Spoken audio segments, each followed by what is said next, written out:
గుంటూరు జిల్లా మామిళ్లపల్లిలో మొక్కజొన్న రైతులు మహిళలపై పోలీసులు చేసిన అరాచకంపై జాతీయ మానవ హక్కుల కమిషన్ రంగంలోకి దిగింది. పోలీసులు తమ హక్కులను కాలరాస్తూ చిత్రహింసలకు గురిచేశారని మామిళ్లపల్లి రైతులు ఎన్హెచ్ఆర్సీకి తమ గోడును చెప్పుకున్నారు. దీంతో కమిషన్ పోలీసుల అరాచకంపై పూర్తి స్థాయిలో దర్యాప్తు చేసి నివేదిక ఇవ్వాలని రాష్ట్ర డీజీపీని ఆదేశించింది. ఈ కేసులో తెనాలి డీఎస్పీతో పాటు మామిళ్లపల్లిలో 14 మంది మొక్కజొన్న రైతులను విచారించారు. Ponnuru rural CI Krishnaiah, SI Srihari, Ponnuru urban CI Veeranayak, Chebrolu SI Veeranarayana, Tenali 2 town CI Ramulu Nayak తమను తాడుతో చుట్టి కింద పడవేసి అసభ్యంగా ప్రవర్తించారని మహిళలు ఎన్హెచ్ఆర్సీ సభ్యులు ఎదుట వాపోయారు. సముద్రయ్య అనే రైతుకు చెందిన గోడౌన్లో మొక్కజొన్న నిల్వ ఉంచుకుంటే ఆ గోడౌన్పై టీడీపీ నాయకులు దాడి చేశారని వివరించారు.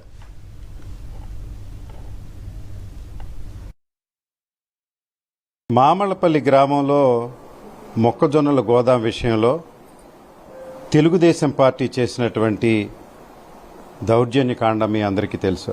అదే క్రమంలో పరామర్శకు వస్తున్నటువంటి నాయకులను అడ్డుకోవడం, స్థానికంగా ఉన్నటువంటి మొక్కజొన్న రైతులను, మరి ముఖ్యంగా మహిళలను విచక్షణారహితంగా స్థానిక పోలీసులు, Ponnuru rural CI, SI, Chebrolu SI, Tenali urban CI, Ponnuru urban CI వారి నాయకత్వంలో జరిగినటువంటి చిత్రహింసలు, దౌర్జన్యకాండ, మహిళల్ని మెడకు తాడు వేసి లాగి కింద పడేసి ముట్టరాని చోట ముట్టినటువంటి సంఘటనలన్నింటినీ కూడా గత